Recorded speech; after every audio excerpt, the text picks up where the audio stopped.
How's it going, ladies and gentlemen? My name is Dizzy Artorias, and I'm bringing you a Diablo 4 review, sponsored by my friend Dakota, otherwise known as Holla Booty, who got this game for me for my birthday. Thank you, and I hope you enjoy the review. As the title suggests, I am a Blizzard hater and Path of Exile simp. I've been playing Path of Exile since like 2011 when the closed beta was going on. I think it was like a $10 entry fee or something like that. Love the game. I think it's the de facto ARPG standard. I think every ARPG should have to live up to that and try to compete with it. Otherwise, I just don't know if there's any other ARPG on the market that's going to be able to compete with it. Diablo 3, Grim Dawn, Last Epoch, all these ARPG games just do not hold a candle to Path of Exile. And I hate Blizzard because they just have had a really bad track record for making games in the past 10 years, excluding all of the, extracurricular stuff that's been happening. Just what they have been producing has been sub-tier for the past like 10 years.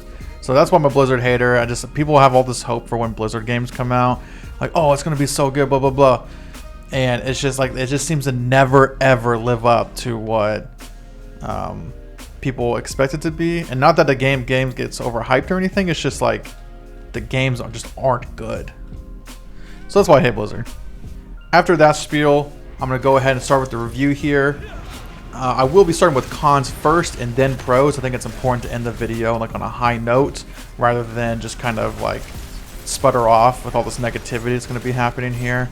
And I just want to also note that all these cons I'm going to be listing, I think, can be fixed pretty easily. I don't know if I have the perfect fix for each problem, but I think all these problems can be fixed. I'm going to try to go through these points somewhat quickly because I do have a lot. I think most of the points are pretty cut and dry with what's wrong with them. That shouldn't be needed any extra level of explanation. So here we go. All right, the first con I'm going to start off with is probably the most noticeable right up front when you play the game. The open world is just too big.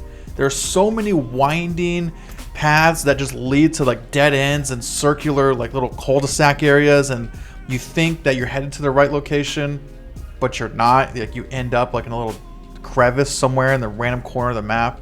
The open world is just too big. I like what they did with it. I understand their vision. If they would have told me somewhere that you could use waypoints to like basically auto navigate where you're supposed to go, that would have been awesome. But even with that auto navigation feature, the open world is just way too big. It's pointlessly big. It's almost like Ubisoft stupid. It's just an open world with really no life in it. It's just random packs of demons spread out. I don't know how you would do an open world correctly. What I would have liked is if you had a hideout of some sort where you could go back and organize your stash and you could just teleport to it pretty much whenever you wanted. You had, like a vendors there and everything. And then you could teleport back into the open world and go back to like, Kiavashad or whatever big city you want to and proceed on from there. That's what I would have liked to see. The open world is just way too big. With this big, empty world, problems come from it just existing. One of the problems is the renown system.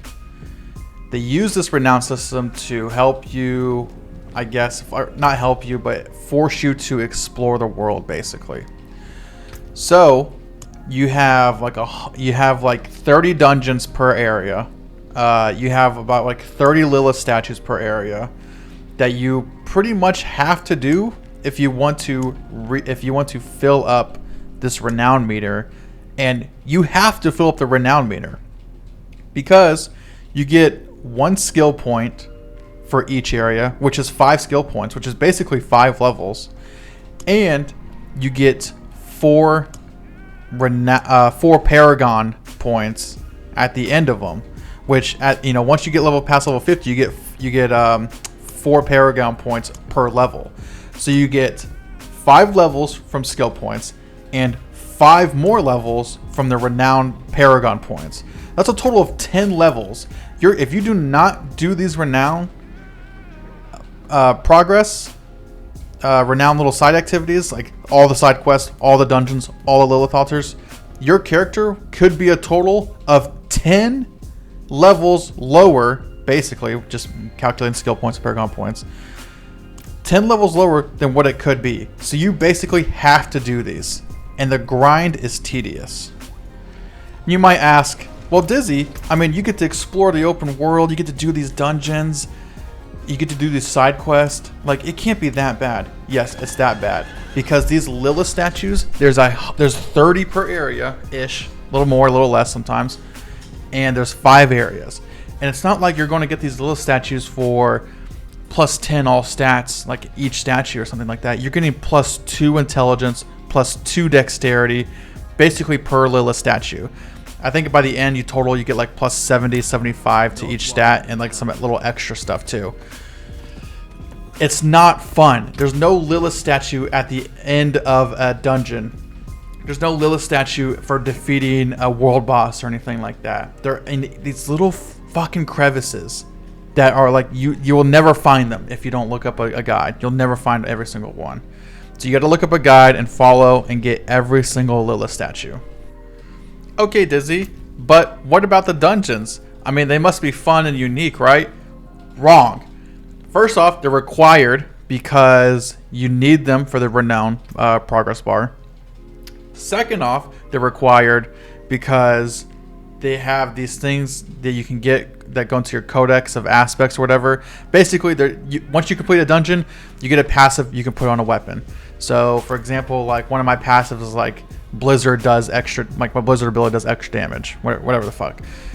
So you have to basically do these, and they are not different at all. There might be a total of like, out of the 120 dungeons you have to do, there might be like 5 variations of like objectives to complete the dungeon, and I think that might be a little more. I think there might only be like 3. There's like picking up an item, killing all the enemies, or like killing 3 of a certain like statues or something like that. So you have to do all these to get all the codex aspects and to fill up your renown bar. And they're not fun. There's the copy and pasted layouts, copy and pasted bosses. There is no variety to them whatsoever. Then you might ask yourself, okay, Dizzy, the dungeons might be copy and pasted, but the open world itself has to have some kind of activities to do, right? And actually, yes, you would be right. However, they're also not fun. When you beat the campaign, you have basically 2 types of open world activities you can do. One are called World Tree quests. What these are basically bounties from Diablo 3. You have a progress bar on your map. That's your World Tree progress bar. We're just going to call them world quests or bounties. Let's call them bounties for simplicity. You have a bounty progress bar, and there's different bounties throughout the map, throughout the open world. So some bounties might give you 5 tokens, and you need a total of 10. So some bounties might give you 1, some bounties might give you 2. You just basically need to get a total of 10 bounties. You take them back to the World Tree, you get XP and like some little fucking rewards. That's it. It's stupid, it's unrewarding. There's literally no point to do it basically past World Tier 2. Another, or the second activity you can do after World Tier 2 are called Hellfire Zones. And what these basically are just zones with extra demons in them that you can kill for this little currency, and you can use this currency to open up chests, and you get like little materials and shit from them. Basically what these are for getting materials, but like it's just still not rewarding enough. It's still a grind. I think you get these things called like demon tongues or something from these hell rifts, and if you're going to be enchanting your gear, you're going to need a fuck ton of these. And like I opened up chests, I would just get like 1 or 2, and you need to open up a lot of chests, and it's not exactly like, oh, I just go to pack of mobs, that's enough to open up a chest. No, you gotta go and kill like probably 3 or 4 packs of mobs just to open up 1 chest. There are some other open world activities such as the world boss, which are basically just loot pinatas. They're not dangerous at all. They do basically 0 damage, and everyone just kind of hits them until they die. There's also PvP zones, which I think there's 2 or 3 in the game. And those are basically just glorified obol vendors, which is like those little purple currency you get. They get mysterious rewards. You can get like mounts and shit from it, which is pretty cool actually if you like grind the PvP zones enough. And if you die, you like lose, I think, all or half of your little tokens that you get while in the PvP zone. So it's actually kind of cool, but it's pointless into the overall purpose of like progressing your character. Well, Dizzy, those are all pretty big problems. But at least when you start a new character, your entire map will be discovered and you don't have to rediscover the entire map, right? You're fucking wrong. For some reason, your renown carries over, as in the renown rewards that you get carry over. You can skip the campaign, but for some reason, the map discovery you have to do all again. It's literally pointless. Why? It's fucking stupid. So all those problems I just listed come from just the game being open world. The open world part on its own, I think, is an issue. And all those little problems, the 160 dungeons, 160 Lilith statues, map discovery not carrying over, renown system is super grindy, there's no map overlay, hell rifts are pointless, basically past tier, world tier 2, or past world tier 3. The whispers or the bounties are basically pointless past world tier 2. All these little issues just come from the game being open world and them trying to make the game grindy. It's just very, very artificial. So now you might ask yourself, okay, what about late game? What are you doing late game to level up your character? Since everything I just pretty much listed is all just leveling bullshit and just kind of getting your character started for end game.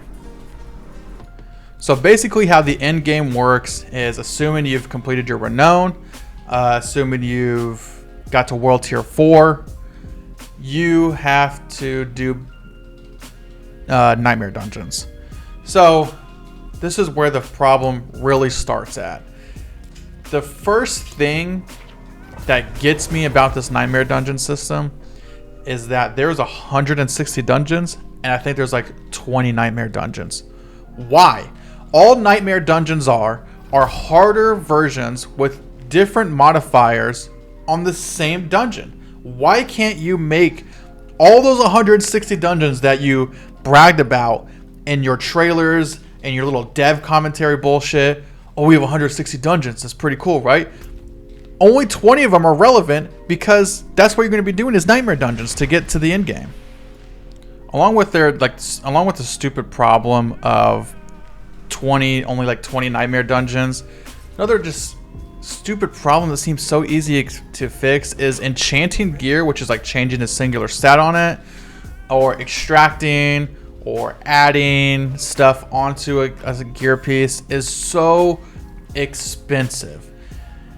It's almost, if the prices were cut in half, I would say it's probably at a good place gold wise to spend money on, like to work on your gear. But it's so expensive that it almost makes no sense to change or add on to your gear until you have a perfect rare. And I don't mean like perfectly rolled rare, but like as long as you have like 3 good stats on it, you should probably like look into enchanting or adding stuff onto it. But if you don't have at least 3 good stats, you might as well just not even fuck with the item because it's just too costly to do. I'm going to finish off this cons list with just some miscellaneous cons that I saw that don't really relate to anything. But then I'm going to end it overall with, I think, the worst issue in the game. So the UI sucks ass. It's just fucking horrible. It's like made for phones or consoles or some shit. It's bad. The skill tree is fucking horrible to look at. And there's just like, it's just bad. It's just a bad UI. Nothing to say about it or anything.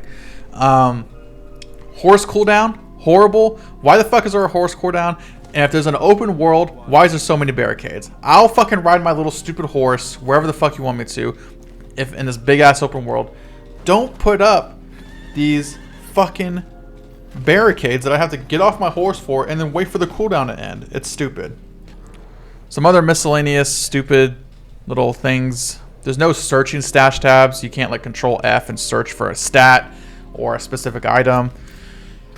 You only get 4 stash tabs, and with legendaries that you're going to be collecting to extract, EXP flask, gems, nightmare sigils, those 4 stash tabs are going to fill up extremely quickly, and there's just not enough room for you to use. Especially, I know we're only like a week into the game being released, but I'm telling you, in like 2 or 3 weeks, there's just people are going to have filled up stash tabs with nothing to fucking to do. Like, you just can't. You get more stash tabs. All right, and the number one biggest problem with the game is scaling. The scaling in this game sucks. What do I mean by that? Enemies will scale up with you. They will not scale down with you. And also, enemies have set levels, and then they'll start to scale up with you from there. So, basically, if you're level 1, all enemies in your specific zone will be level 1. And the game assumes that you're kind of on a fair, equal fighting ground, right? If you're level 1 and you go to like a level 45 zone, enemies there will not scale down to you. But if you're level 46, they will scale up to you. So that sounds like a good system on the surface, right? Because if you're playing with your friend, you can play with your friends at any level, basically. And like, you'll always be challenged because you can't go back to an older zone and like just blow up screens of monsters. But where the issue comes into play is in the later levels. So if you're like level 90 and you go to level 91, there are instances where you will actually get weaker as you level up because your gear hasn't changed, but the monsters have gotten stronger because they leveled up with you. So what some of these streamers did is, since they rushed to the end game so quick, they were really weak to these like level 92 monsters. So they hired level 70 people because they were able to kill a level 70 versus a level 70 monster is able to kill those monsters faster than a 92 character can kill a level 92 character. So they are level 92 enemy. So they were able to speed run and power level these level 90 characters, even though they were lower level for them. That is by far the biggest issue. I fucking hate scaling in any game. ESO does this shit. I hate it. ESO just needs to be taken out of, or scaling needs to just be taken out of video games. I want to feel stronger. I want to go back to those level 1 areas and blow the fuck out of all these little monsters that gave me trouble back when I was level 1 and level 2, level 3. It's the worst problem in the game by far. Alright, that's the end of cons right there. I want to start with the pros now and end this video already. The first pro I would give this game is, if you have a build, like for example, I have like a Blizzard build with my Sorcerer. It is so much fun to round up like 30 monsters at a time, CC them all down, and kill them all with my Blizzard. It's actually fun, and it makes me actually like want to log in and just keep doing it more. Second pro would be that even though the world is gigantic, it at least has like different biomes, which are really cool to look at. Like the desert area looks completely different from the swamp area and the snow area. And they're just very unique in that sense.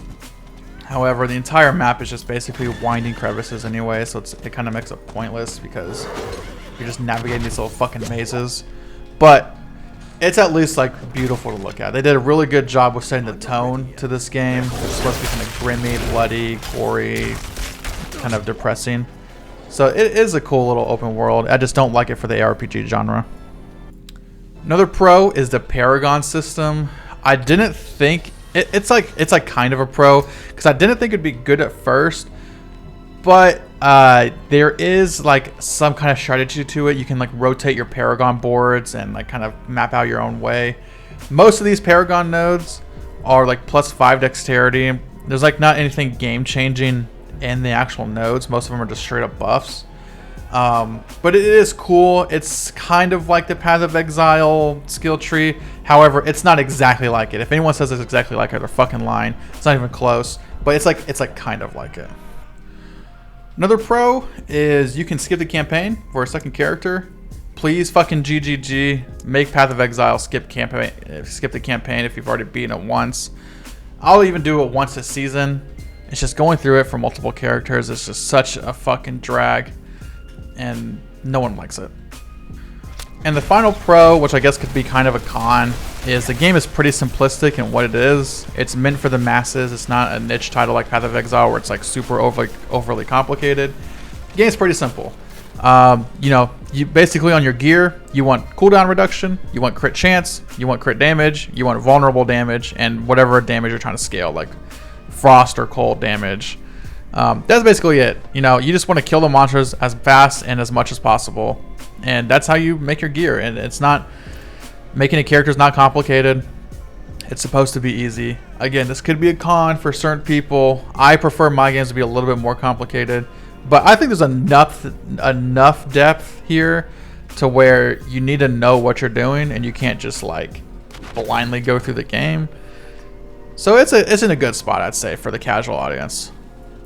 My overall cliff note thoughts of this game are, it's a good skeleton of an ARPG that can be fixed and can be built upon.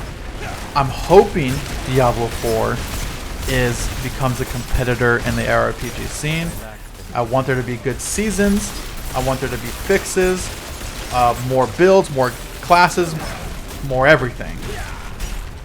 Right now, for me, the cons outweigh the pros, which is very unfortunate because I want to come onto the game and blizzard down 1,000 demons, but the lack of variety in dungeons, the fact that you can't just teleport to the dungeons, you have to run to each single one, even the nightmare dungeons, it's just, and the fact that the grind to get from level 45 when you beat the campaign to level 100 is so, the XP is just not enough for it to be fun.